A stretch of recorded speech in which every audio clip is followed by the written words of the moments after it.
Betu watched day relatives. It is now 12 p.m. Mountain Time. Valeria Big Eagle here, the executive director of Friends of the Children, Sapa, also known as Wakayja Towo Lakota. And we have Lakshi, Richard, Huyamani, two dogs here who will be providing a cultural teaching on Lakota mental health and the Lakota Worldview. And Wopila Tonka to Lakshi for being able to do this and working with us and providing us guidance in this work.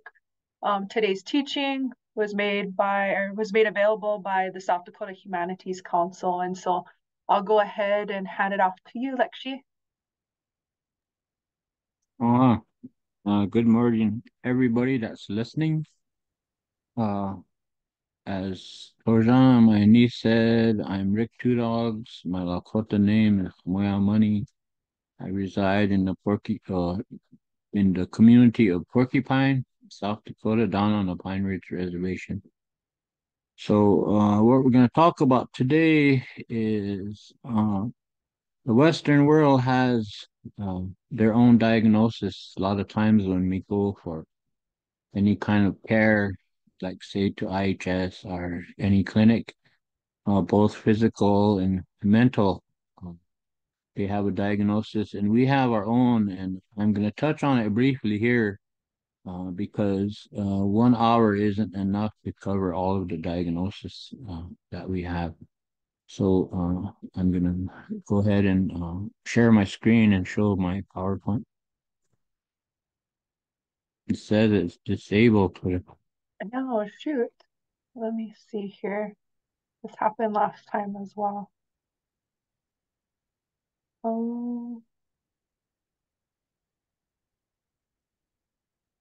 Hold on. Let's see. I think that I need to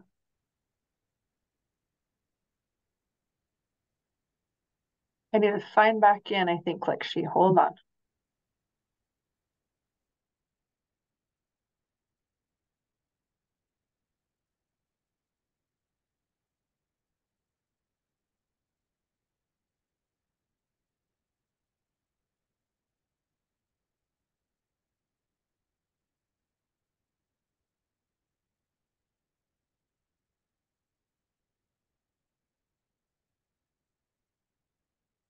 Okay, I think I'm back. I'm on now.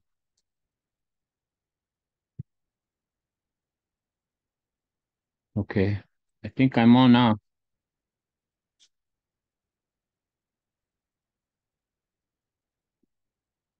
Can you see my screen?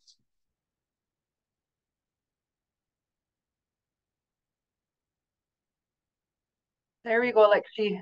Got it? Yeah, can you see my screen? Yes. Okay. All right. Sorry for the delay. But okay, so throughout my life, I grew up in a family that had medicine men, medicine women, traditional healers, traditional practitioners, as they say now. And I learned a lot of things growing up around my grandpa, my grandmas, uncles, aunties, mother and father, older cousins, both male and female. And a lot of this knowledge was just handed down within our family, and a lot of Tioch boys know this knowledge too. And so the worldview and how we look at it comes from a long time ago. And, um, so this is what I'm going to share with you today, and we'll probably have some uh, time for questions afterwards. So, Lakota mental health development. So, what helped us to grow up to be strong individuals, male, female? What was put in place uh, from the time we were born till we became adults? And we know that in a lot of our families, there's a lot of trauma today due to alcoholism, um, through because of drugs and what's impacted our lives. Also, a large factor in that, which isn't looked at by the dominant society, and that's the poverty that we have to live in. So these are factors for our young people as they're growing up. So I'll go ahead and move on the slide. So we say o'oa othabia money, following a natural path. So as we can see here, there's pictures of a young woman in a teepee. Some medicine men are in there with her on the top right picture, and this is the Ishnati Awichalawampi ceremony, and it's the coming of age ceremony for a young girl who starts her first monthly cleansing. So, and whenever the ceremony is done, then she's brought out into the public, and she's no longer seen as a young girl, but she's now considered a woman or a young woman. Vikoshkalaka, we say in our language, and you can see the holy man inside there with her. And according to my research, the man that conducted this ceremony was his name was Picket Pin. Him and his wife on the Rosebud Reservation, and the young girl is from there, from that reservation. And this was taken right around the turn of the 18th century, 19th century, right around there, right around the late 1800s to early 1900s. And so you can see the food, the pots they brought, and then in the middle there's the giveaway with the blankets and stuff, and then down on the bottom it's an unchi dishing out the food to the people, and the unchis are all standing around her. So this is a picture. So this is what is done for a young woman, and this ceremony is still is being revived and being practiced today now, not on a large scale, which my hope is that eventually it will be, but it catches on in the community. So there's a lot of people that are starting to learn about this and revive this ceremony. So the examples of natural wachwala o pitch api. So in pre-birth and through pregnancy, the woman and her family are to conduct themselves in a calm, peaceful manner so as to have a calm, peaceful atmosphere for the baby. This means not exposing the mother and the baby to violence, trauma, loud noises. She, the mother, is not to look at dead people, not to make sudden movements, nor ingest. I can't see that on the bottom. Ingest harmful substances such as nicotine and alcohol. So this is a large factor today among our people because a lot of these young mothers are doing these things. They're going to, while they're carrying the child, they're going to parties. They see fights, loud noises, and then they're ingesting these harmful substances. So the baby sees, hears, and experiences anything that the mother experiences. And then now we have babies that are born being addicted to drugs. Like I know a little boy that was born, he was addicted to meth. So these things are happening because we're not following the teachings of how a young woman is supposed to conduct herself. And even though death is not a bad thing, the baby is new to this world, so he or she has not completely come into this world yet. But yet, whatever his or her mother experiences, uh, he or she, the baby, is experiencing also. So if what you hear at wakes and funerals is a lot of crying, sometimes there's even disagreements, and I've known of times where there's even fighting at funerals. So that happens today. So that's traumatizing the baby while they're still in the gestation period and didn't even come to this world yet. So that's why it's looked upon as not to take the baby there because the the baby should have a calm, peaceful atmosphere.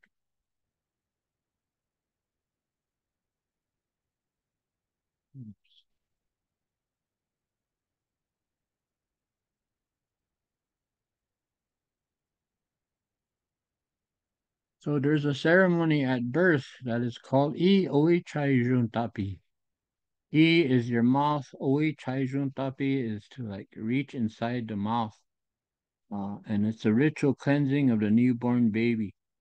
Uh, an elder woman reaches in mouth the baby and cleans out baby's mouth. So this Unchi, the elder woman, is could be the biological grandmother of this baby, or it could be some elderly woman that lives in a community who is either a midwife or just a unchi that exhibits these strong qualities of uh, being what a Lakota woman is. So what you want to pass on to this baby is uh, the I guess the different strengths of this woman because there's through research among the Western society is that a touch is really important, and you trade something they call enzymes. So when you touch somebody, uh, shake hands even, then you pass some of that on. So, but this mother is like it's a spiritual passing of these enzymes. So the grandmother or the unchi that is present will clean the baby's mouth with their left hand and their ring finger because there's a they call it a kasa. There's a vein that runs from the tip of your ring finger to your heart. They say. So what she passes to this baby is her own characteristics and her own strengths. And there's even a belief that she's passing her knowledge on to this baby, including her worldview, and even it goes as far as even she's passing the language to this baby. So this ceremony is very seldomly done now, but it's coming back also. I've heard of instances where a young woman and her family will invite an elderly woman to do that. And my cousin, my older cousin who passed away, I call her my tanke, my older sister was used to do this for the different young women that were familiar with her and knew about her. So she would clean the baby's mouth and then um, make a prayer and a prediction, and she would wash the baby in warm sage water to cleanse the baby. And so one of the things they also they do is they blow into the infant's mouth, passing to the next generation the breath of life. So she would blow into their faces, and then they would kind of like catch their breath, kind of take deep breaths, and then they will start breathing. So then she cleansed the baby with sage. But today, I think in the hospital, they use a suction cup that I think, and then I've heard stories of where they slap the baby on the behind, so they'll start crying, and that's how they catch their first breath. But that could be very well looked at as the baby's first trauma by being hit because they don't understand, why they're being hit, but they're being. I know it's supposed to help them, but they don't understand that as a little baby. So they remember that as they get older. They remember everything from birth to, and there's even people that remember pre-birth, that where they lived before, who the parents are, and all of this. So the cleansing of the baby with the sage, then she will make a prayer and prediction for baby. And the belief is that the infant takes on characteristics of the elder. So the next thing is the chekpaognake. The male child's umbilical cord is placed in a beaded lizard.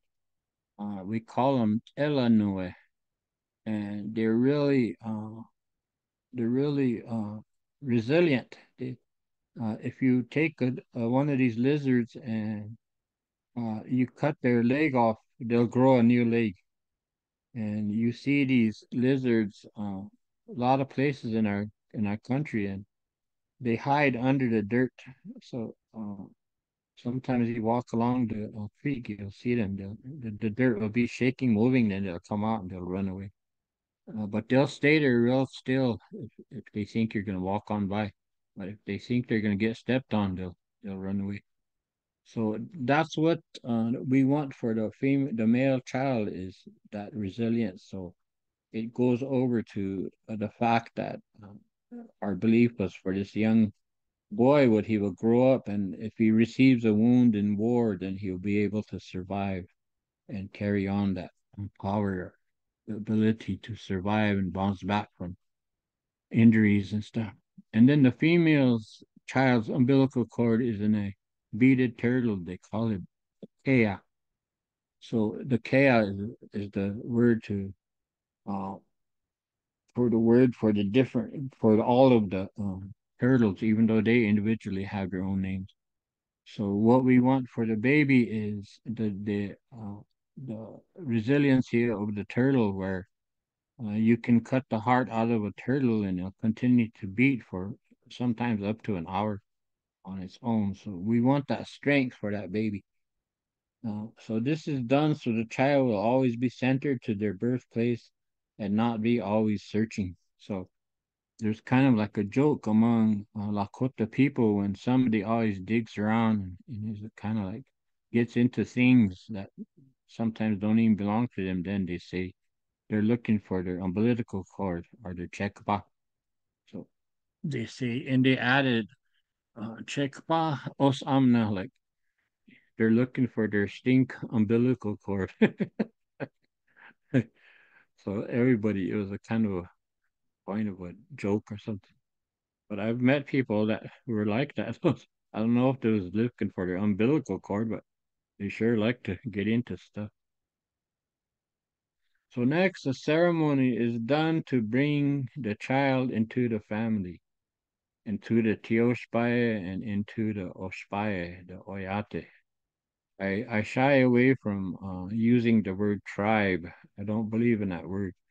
I don't believe that we are a tribe. That's a label given to us by the outside society. So the ceremony is done a few days after birth. The ceremony is held to welcome the child into this world. So what they would do is they would make a feast. They would put a buffalo robe on the ground, or if it's in the house, on the floor, and then the unchi, sometimes the biological unchi, or it could be an unchi there, uh, hold the baby to the four directions, to the sky and to the earth, and then they name the four stages of life, and then to the sky and to the earth. So first they hold the baby to the west, and then they say, "I see a baby." Then they hold them to the north, and they say, "I see a Hokshila, a young boy, or a Wichinchala, a little girl." Then they hold them to the east, and they say, "I see a man," or "I see a woman." And then they hold them to the south, and they say, "I see an old man," or "I see an old woman," depending on the gender. And then they hold them to the sky, and then they ask the powers of the sky to recognize this baby. And then they put the baby on the buffalo robe on their back, and then they say, ask Mother Earth to recognize this baby, that they'll grow up to be an old woman or old man, and that as she walks on Mother Earth, that she will be protected. And then a feast and gifts are provided for the guests. So afterwards, the ceremony is still done today among our people. It's either done individually, but I've also reinstated the ceremony into the Sundance. So the babies are brought to the center on the first day of the Sundance, and they bring about 15, 20 babies uh, to the tree, sometimes more. And then the women helpers and Unchi are the ones that perform the ceremony. And at the same time, which I'll get into later, is the marking of the ears ceremony is done also at that time. So the next thing that is put into this process is the Lakota, the naming ceremony. So Lakota name is given to child to anchor them to this world. Name comes from the spirit world. So if you notice up to this point, all of these ceremonies are done to anchor this child to this earth, to make sure that this is a place set for them, that everything that is put in their path is to help them to grow up to be strong and to be resilient in this world. So the name anchors them to this world. So that a lot of times, I see people getting names when they're older, and it's sad that a lot of people ask for names for their relatives after they passed away. And so I've done a lot of names for people that were already making their journey. So, and a Lakota name is important because it is how we are recognized by not only the Makasitomani or the environment around us, but also from the spirit world. So when I got my name, I was 11 months old. It was given to me by my father's cousin, and his name was William Wounded, and he was a medicine man. So he gave me my name at 11 months old. So all of the old people at that time, as I grew up clear into my early teens, and even into my teens, remembered me in my community as that name. So they never ever called me by my English name. They've never said Richard or Rick to me. When I seen them at the store, they will say, "Here is in Lakota." They'll say, "Here is Hmuya money," and then they knew my family history, who my parents were, who my grandparents were, and some even knew who my great grandparents were. So it was my identity growing up, and so I always remember that when I went to like a dance or a powwow somewhere, these old unchis and kakas would remember me by that name because they were there, they were at the giveaway, they were at the feast. So that's how I was known in the community. So one of the things that we protect the baby with is at the top of our head. There's a soft spot, and we call it Kewiwila. Ke is the top of your head, and a wiwila in our language is a spring where natural water comes out of. Um, and there's some stories of these little men that live there. They call them wiwila wichasha. These little men that protect these springs. So to protect that soft spot, uh, they made there's a soft spot on top of the head is protected by specially beaded caps. So each Kioshkai had their own designs based on some were handed down by most of them, or if not all of them, were handed down through the generations. Somewhere an ancestor had a vision and was given this design, and it just passed down through the generations. So I still have uh, the design of my great great ancestor American horse. I still use his designs in my beadwork. So and I also somewhere have a specially beaded cap that was made for me when I was born. It was before I even got my Lakota name. So the belief that the spirit, the Nagila, can leave through the soft spot from trauma. So if this baby is exposed to trauma, the baby can leave through that soft spot on top of their head. But when we die as adults, our belief is that our naki can pass through that soft spot also, but it's no longer a soft spot. It's around 4 or 5, some 6 years old. That soft spot closes up. So under Prewiwila is the medical name for what it is. It's called the anterior fontanelle in the doctors and nurses like that, but we call it a Prewiwila. So some elders believe that this could be the cause of SIDS, sudden death infant syndrome. So this baby is unhappy with where they came to or where they're gonna live. So they say they have the ability because they're still so close to the spirit world is that they can pass through that soft spot and return. So in the morning, the baby will just not wake up. And so that's the spiritual explanation that we have as indigenous people. Whereas I think the medical science world is still looking for an answer. And I don't know, they pretty much grasping at straws because they haven't come up with a real concrete answer. Praised. So each milestone in child's life was recognized. Examples will be the first steps in walking, the first words, and achievements recognized throughout childhood. So I remember when I went to school, and I think I was in second grade, my grandpa and my grandma was still alive. My grandpa on my father's side and my grandma on my mother's side, but they were not husband and wife. They were in-laws, omahitko, as we say in our language. So my first time I won a spelling contest, I was in third grade and I brought home a blue ribbon. So to my parents, but especially my grandparents, they were really proud of me. And so they had a little dinner, a supper, and then they invited relatives in the Tioshpai and even people that weren't in Tioshpai, just older people to come, and they uh, they praised me.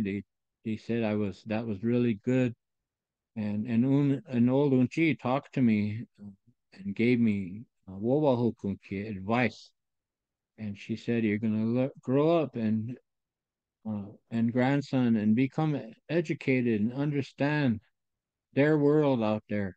So you could talk for us. She said, you could advocate for us. That is what I want to see in your life, she said. So my mother gave her a star quilt and some material to make dresses and stuff. Gave her some money for talking to me. And then an old kaka talked to me next, and he told me that about the story about how we still can be warriors in this day and how to do things so that we can protect and help our people. So I always remember that. I don't know what I did with the blue ribbon. I think I lost it somewhere, but I always remember that how they praised me, and it was kind of a major achievement. So I think this don't happen very much. It does to some degree, but I know when our children and grandchildren graduate from school, then I know we have like dinners and giveaways for them. So that is still in place. Our when my nephews came back from the armed services, and we had meals for them and giveaways, and then we had a drum there, and they sang for them.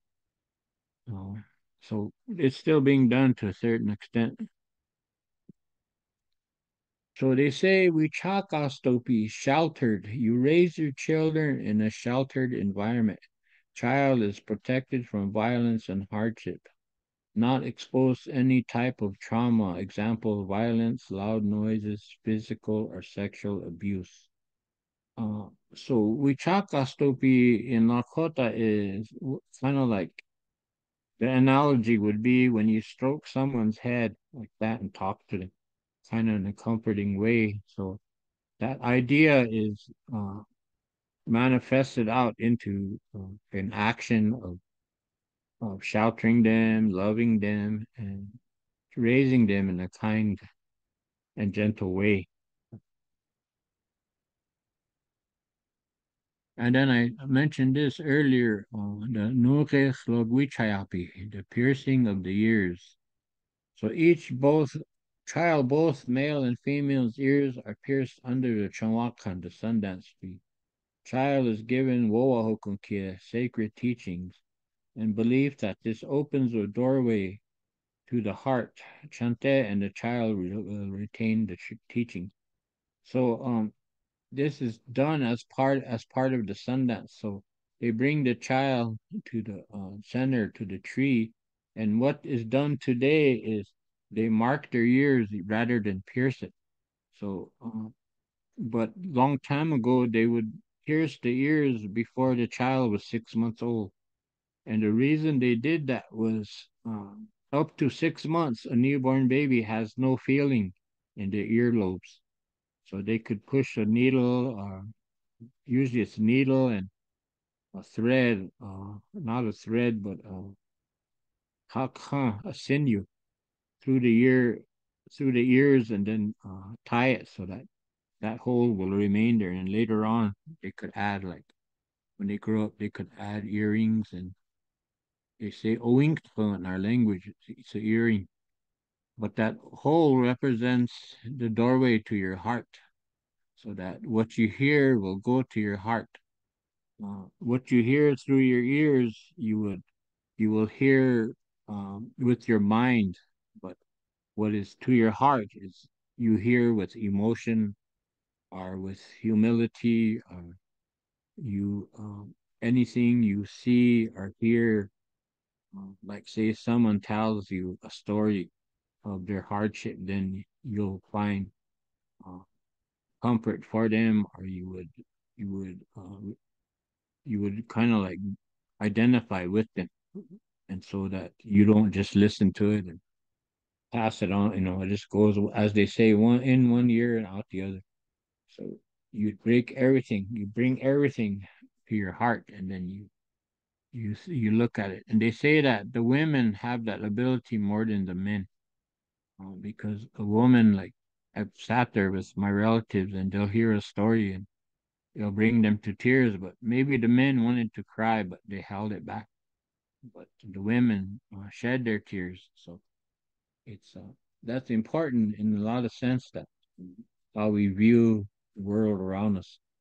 So wachanto ganakar is to place someone in your heart. So this doorway is really important. So um, some of our relatives, like my grandfather, he didn't have a hole in his earlobe. He had like a slit, like it was cut from the tip of a knife. So he had earrings and on all every day, and they would hang way down there because that slit, as he got older, stretched further and further. So I remember I asked him. I said, Kaka, I said, in Lakota, when did they pierce your ears?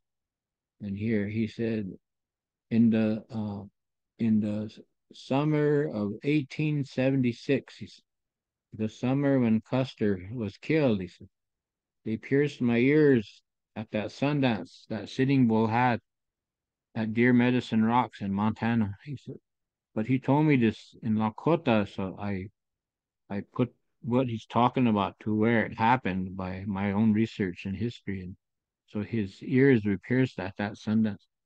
So he said they used the tips of an awl. He said AWL, awl, like a bone awl they used to do beadwork. So he said that's where his ears were pierced. So I was never realized it at the time because I was only like 10 or 11 years old and he was telling me this. But I realized I was listening to like history. So that's really something that I cherish in my life. So we've gone into the unnatural world. So this is a young girl sitting there. Uh, this is a picture from a young girl that was sent to Carlisle Indian School. And you can see from the picture that she's not very happy. She misses her home. She's homesick. And my grandparents, one of them who went to Carlisle, and I got to meet her before she died. She said that a lot of these children died of heartbreak, that they would refuse to eat, they became severely depressed, and they actually died. So they buried them without any kind of, uh, I'd say, they didn't, they didn't tell who they were. I don't know if they informed the parents. Maybe they did, but these people, our relatives in those days, had no money. They couldn't arrange for them to be embalmed. They couldn't arrange for them to be brought back. So they buried them there. And to make it worse, they didn't say who they were, their names, or who their parents were, or anything. So on these headstones, if you ever see them, it'll say Sioux, and sometimes it'll say girl, and then 12 years old, and that's all. That's all you see. So it's very sad that there's still thousands of them over there somewhere. And I think the Rosebud Sioux tribe and Oglala Sioux tribe are in the process of bringing some of them home. But so this is what happened to our ancestors, and that's unnatural because this young girl sitting here was taken away from her mother and father, her siblings probably, or maybe all the siblings were sent with her. But just imagine what she's missing as far as the cultural history and the teachings that she's missing out on. This is something that will never be replaced in her life, but she would be taught the Western way, and that's it. There's no Lakota language, history, or nothing. She's not being taught it as that. It's like her people didn't even exist. So that's unnatural. She lost a lot of the teaching. And then the other unnatural thing that came to our people is the alcohol. And to add insult to injury is they put our greatest uh, war leader chief name on this bottle of alcohol. And Crazy Horse never touched alcohol in his life. And in fact, he drove out traders that brought it to his camps. He took his warrior society and they whipped those guys and drove them out. But they did take their goods and stuff, but they chased them out with their alcohol. But it's like a slap in the face to our people.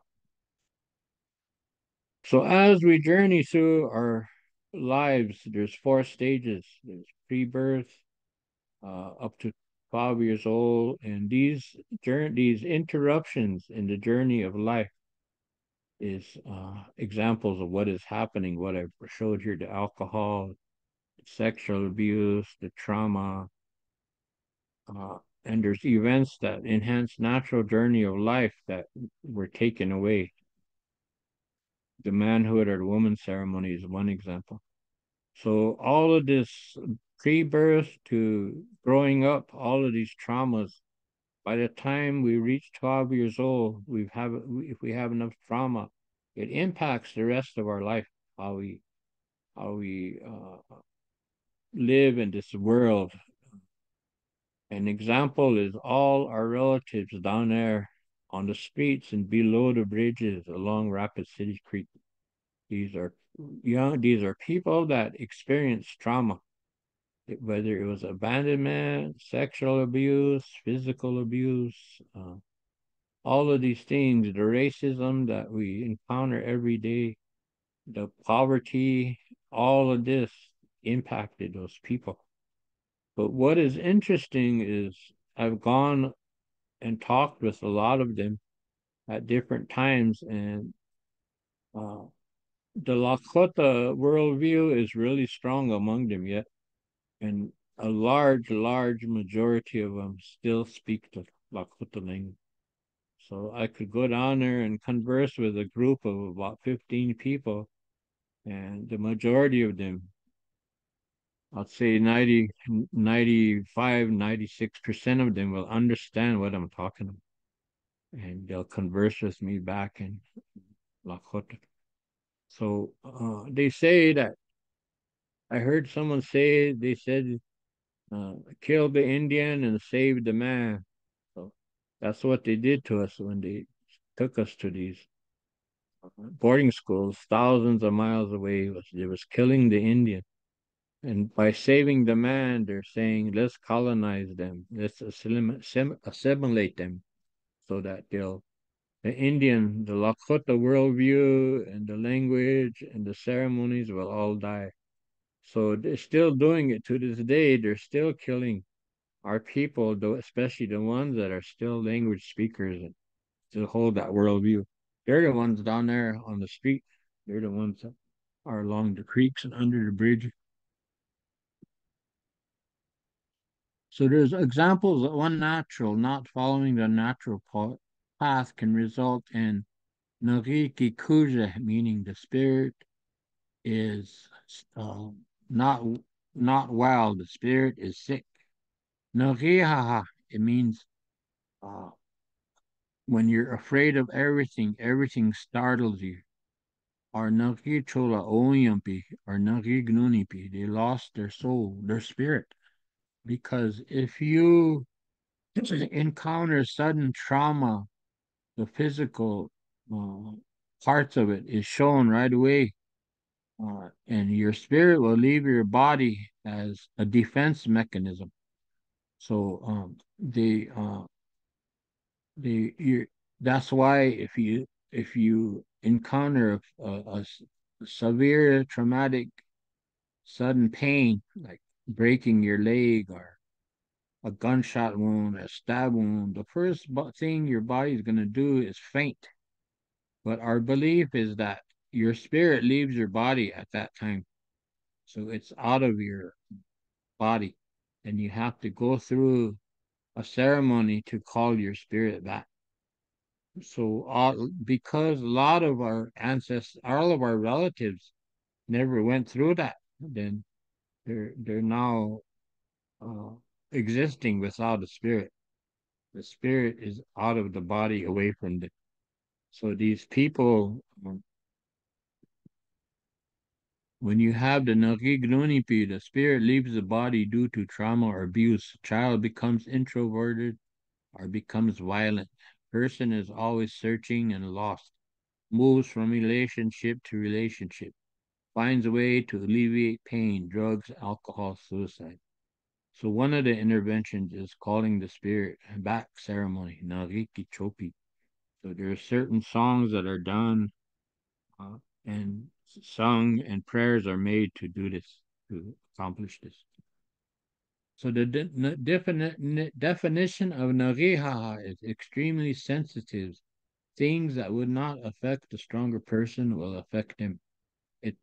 This can result in associating loud noises with extreme fear, a fast heartbeat, perspiring, shaking, can result in searching for a way to relieve the tension and escape through drinking alcohol, using nicotine, and using other mind-altering drugs. So this is an example of what the soldiers coming back from war have experienced. So this is a definition of them, but also post-traumatic stress syndrome, PTSD. These are traits of that. So without intervention, it can result in takuni weche apishni, hopelessness, numbness, not caring about self or anyone else. So that's how you describe that Lakota. Without intervention, it can result in suicide, self-harm, homicidal tendencies. Then there's Shichat, the negative influence of the mind and spirit by a woman due to her lack of respect for sacred ceremonies, sacred objects, sacredness of children and or their belongings. It overpowers the spirit of the child. But this is the belief why the Unchis and the Inas told the young women never sit on children's clothing or never step over children because you're overpowering the spirit of the child. It doesn't have nothing to do with like being dirty. When this was presented at one time during a Lakota mental health training, a lot of the young women in there took offense at this and got upset. One of them said, "I'm not dirty." But they said, the older Unchis in there said, "We're not saying you're dirty. We're saying you have a powerful spirit that could overpower the spirit of the child." So some of them accepted it and understood, but some went away from that that teaching kind of upset. They were still upset when they left. Luckily, I wasn't doing the presentations. I left it to the Unchis, which they did a good job of explaining it. But this to me is an example of how a culture dies because the thoughts and the philosophy and the teachings of this culture, if it's not accepted by us, then it's going to die away. No one's going to teach it. And that's how I believe a culture dies. If we no longer believe in the teachings of the older people. So that's a good example of it. And there's other ones that I could um, use, but I'll save that for another time. Only the rejection of food by a child and subsequent illness due to your sacredness and not being respected, becoming overpowered. Example, a female stepping over a child and or their belongings. Also, a female stepping over food. So, one of the things that is a result of this is if you've ever seen children when you give them something to eat, they'll smell that food that you give to them. And some of them will refuse to eat it. Even though there's no smell to that food, they smell it within themselves because they've been overpowered. And because this teaching isn't being taught by the Unchis anymore, I see every day in public, I see women step over um, children and step over food. So that's why in the ceremonies that I conduct, if you've ever noticed, it's the men that serve the food because women without the teachings will do it, and I've seen it done. So again, it's the overpowering of the spirit. It's not that women are less than or dirty or anything like that. So that's to be taken into consideration. So Wokapka is another transference, negative influence of the mind and spirit of a person whose ancestor committed murder and did not participate in ceremonial purification. So this is one thing that can be handed down from generation to generation. Is it says the teaching is that uh, it says WičhoÂ dope kapsiche. So it splashes 4 generations. So if you take a human life, then it takes 4 generations. The 4 generations in front of you will feel it, and the fifth generation will not feel it. It will become like purified again. So it takes 4 generations for this to be taken from your family. So I know of a family who uh, they're medicine people, but way back around World War II, there was a drunken fight, and this man killed his brother-in-law, and it was covered up. Even the sister, which was his wife, covered up the fact that he was killed. They said he died by accident. So So this man who did this never went through any type of purification ceremony. He didn't go into inipi and wipe himself or anything like that. Go through a wopakin. So it went to the next generation, the next generation, the next generation. And they're all uh, experienced hardship, and they've been in the whole generations that followed all went in and out of prison. And they were known to be really violent people. In fact, uh, one of them, one of the descendants of this man, who is the son of this man, almost beat a man to death with his sons. So they all went to prison. So this is hanging over them. And I remember an old man that lived in our community, and he would walk and then he'll look back. So he used to come to our house, and my mom and dad would feed him and visit with him. And they would say, one time my dad said to him, called him Tahashi, cousin. He said, when you're walking, why do you look back? So he said, I can feel somebody following me. But when I look back, it's nobody there. But I know, he said, it's the man that I killed. His spirit is following me because I took his life. Then there's stories of people that took somebody's life like that within the Tiospaya or the tribe, and they would say that whenever they drank water, they would see that person's face in the cup. Or when they drank soup or coffee, they would see that person's face in that cup looking at them. So it affected their appetite, so that a lot of them couldn't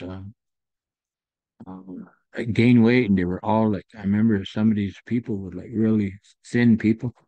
So, and they talk about dreaming about this person's whose life they took. They would come to them in their dreams. So they never ever, they never like slept well at night and stuff, and it showed them. So, what is the important thing in our life is the wotaku. And when you break the word down, wo is collectively, because collectively, a relative could be your own tiwahe, your family, your tiospire, your extended family, the ospaye or the oyate could be the wotake. But it could mean everything in creation, the plants, the bird, the animal, the stone, the plants, the foods, all that can be wotake. They live in teospires too, all of these, everything. So we call them the oyate, like we call ourselves the oyate. We call the birds the zintkala oyate, the four-legged, the buffalo, the coyotes, the horses, we call them the wahutopa oyate. Wahutopa means like of four limbs. Uh, Wahutka oyate, the plant people, the plant nation. And then taku means who we cherish. So collectively, who we cherish.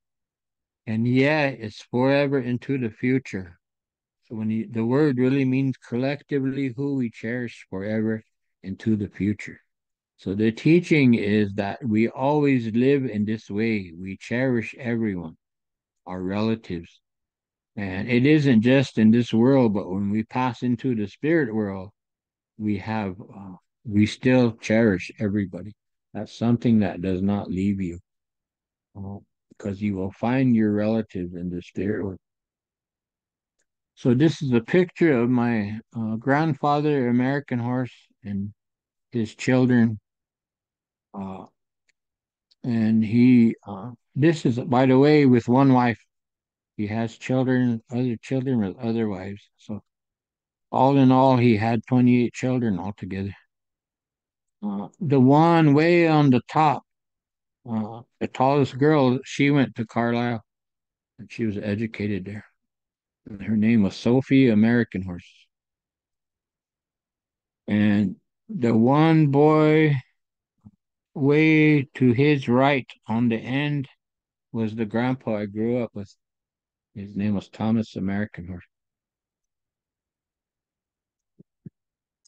So our hope for the future is Hokata Winuchala Wichachala Otapikte. In the future, there will be a lot of old men and old women. So they say that is the mark of a healthy society when there's a lot of old men and a lot of old women, because where they lived and how they lived their lives is important in the sense that what gets you to being an old person.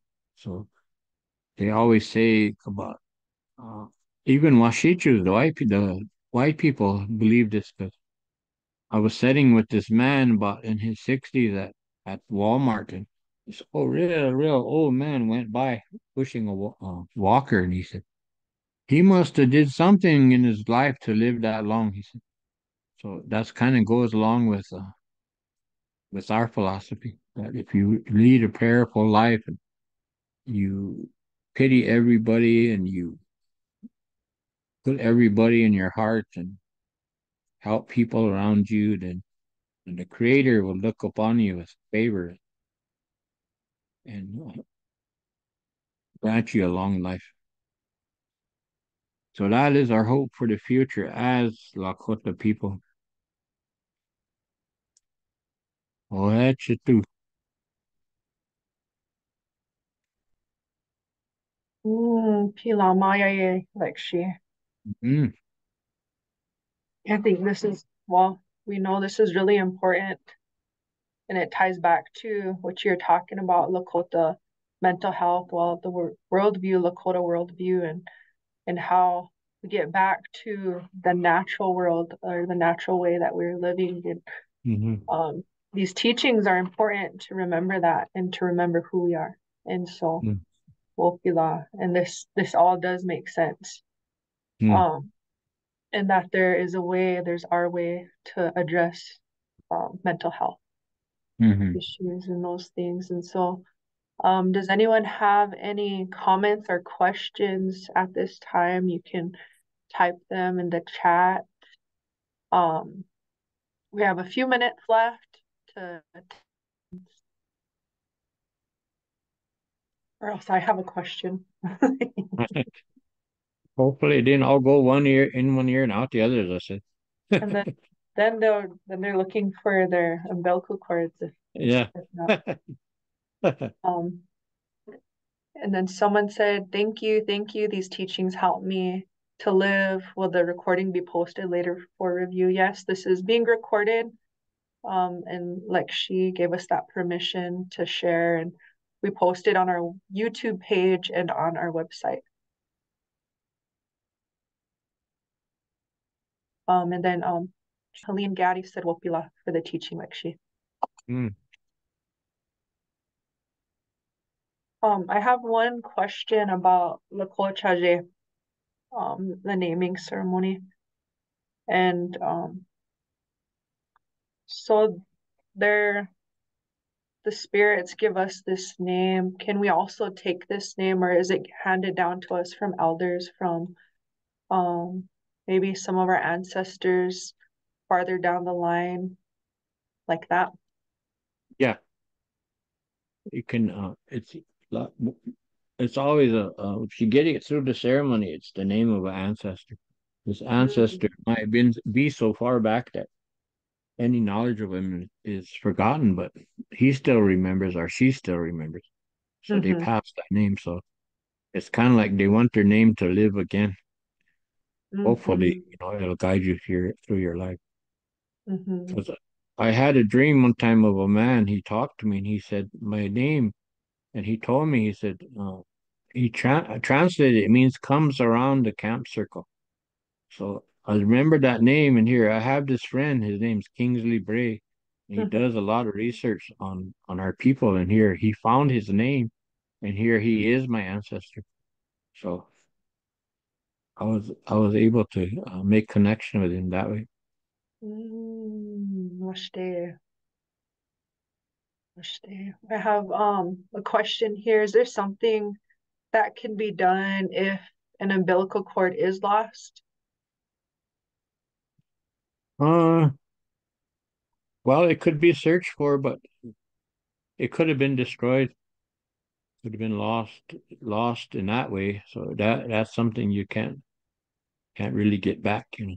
So they really took care of those at one time, you know.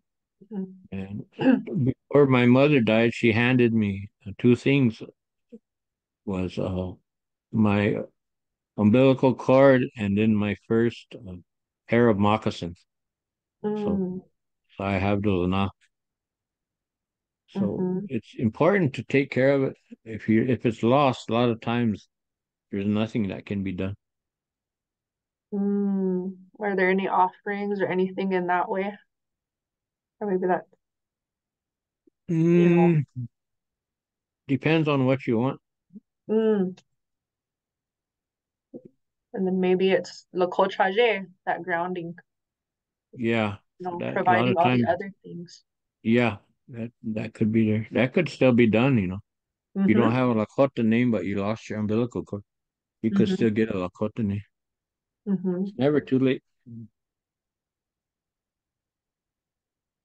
All right, we have a few more. We're going just a few minutes over. We have a few more questions here. Are these worldviews or teaching used or acknowledged in mental health facilities when natives are going through them in South Dakota or other states when diagnosed? I don't think it's done on the outside. A lot. I've taught this. I've given these presentations on the reservation or programs that are connected to our people, but as far as like on the outside, I don't think it's being taught or even there's even no knowledge of it, you know. Mm-hmm. Mm-hmm.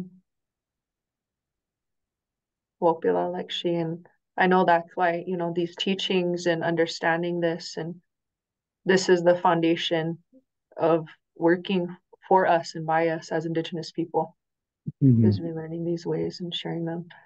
Hmm. Another person said, my dad has my umbilical cord in a maple syrup jar. Should I talk to him about putting it in a beaded turtle or is it okay like this? No, I'm not I would sure where put they're it. from. I would put it in a beaded turtle. For female and a lizard if they were a male. Yeah. What Okay. kind of jar is it in? A maple syrup jar. Oh, I was that's thinking, not are they? protecting you. I was thinking, no, just kidding. Um, okay. Well, I hope that helped. That's an anonymous attendee. Um, Another attendee, Carla Respects Nothing, said our community elder, Lakota, just made his spiritual journey, but he told me of stories of blood on his hands from the war, but he was really traditional. He told me of things he couldn't do in the ceremonies. Thank you for the understanding of Wukapa, or which you talked about in regards to if you have blood on your hands, it takes 4 generations. Hmm. Yeah, woke up cards. Okay.